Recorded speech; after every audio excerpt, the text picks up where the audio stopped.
Well, ladies and gentlemen, I think this has been a long time coming, even though it's not been all that long since the last sipping Coke with tea, even less time if you're watching it on not a cartoon show rather than my own channel. But seriously, I've held my tongue through most of the whole Gamergate thing, but you hear all these feminists and social justice warriors whining about women being misrepresented in video games and not being taken seriously. Honestly, I could make the same arguments these whiny privileged little dykes make about themselves, about handicapped people in video games, and they'd be more accurate. I ask you fine people, when was the last time you saw a handicapped person in a video game? And now I ask you, how many of those handicapped people, in the stories of those games, were actually taken seriously and not just included for some dumb joke? And my third and final question, how many handicapped people have you ever seen as actual leading characters in a video game? Not that many. Let me make this perfectly clear.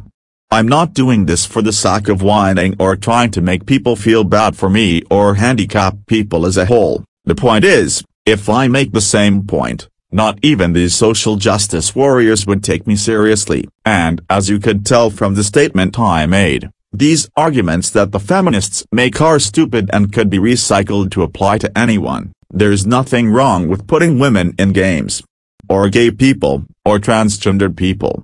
But if they are gonna be there, it should at least make sense in the context of the game. For instance, in Grand Theft Auto San Andreas, it would make no sense for CJ to be white. You couldn't honestly expect a bunch of gangbangers in South Central LA in 1992 to take a white guy seriously, and if you follow Devil May Cry, you may recall that the director Timmy wanted to make Dante gay, simply for the sake of pissing off the fans of the series. That's another thing it wouldn't make sense to put any emphasis on in the story of the game or any other context except poorly drawn yaoi on DeviantArt being potentially canon. Likewise, it wouldn't make much sense for the lead character of Grand Theft Auto or really any sandbox game to be handicapped.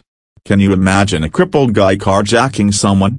Granted, it would be pretty fucking cool, but it wouldn't make any sense, and honestly it would be totally stupid. And would it make sense in Resident Evil 4 for Leon Kennedy to be a woman? His masculinity provides a perfect counterpoint to Ashley being a spoiled helpless pussy, which, given her status as the daughter of the president, makes logical sense. In Mad World, would it make sense for Jack to be a woman?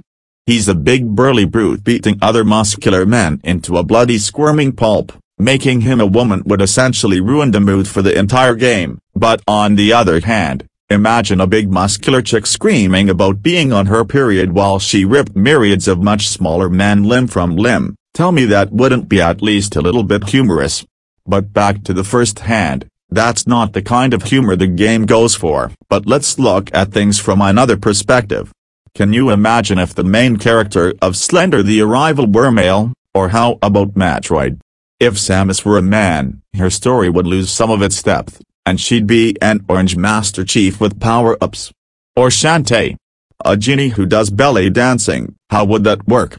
The only way I could imagine that working if Shantae was male is if he took his pants off and shook his penis at the puzzles. This is the way I see it. If you're offended by the story of the game, don't buy it, and just wait for the story you want to come out. Or just make the damn game yourself. And if people on the internet don't like it and say it's stupid, then you can just sit at home and play it yourself and beat off to how mean we cisgendered straight white men are. And how we just screw everyone over by not giving every single minority equal representation and a major role in every video game we make.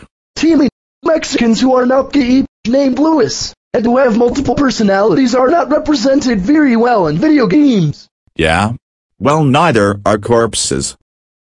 Louis, don't make me stab you. You know what? I'm gonna start a movement, called Mexicans, who are not gay, who are named Louis and have multiple personalities not enough representation gate. Did you mention corpses? Because I just found this lack of representation on E6. Why yes Chaz, I did. But not reanimated corpses. I was referring to corpses that once belonged to a certain gay Mexican with multiple personalities.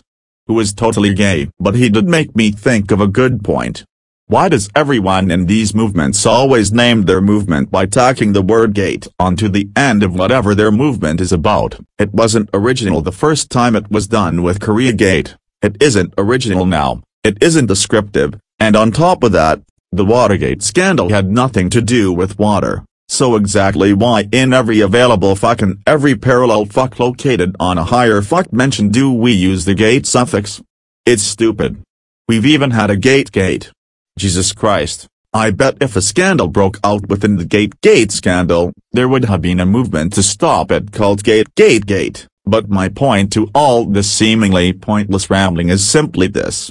People, calm the fuck down. Some things are worth flipping out over, but there's no need to start a whole damn movement over something so stupid and arbitrary as how few games contain positive examples of whatever minorities you belong to. Now if you'll excuse me, I'm going to try to hunt deer with the butcher knife.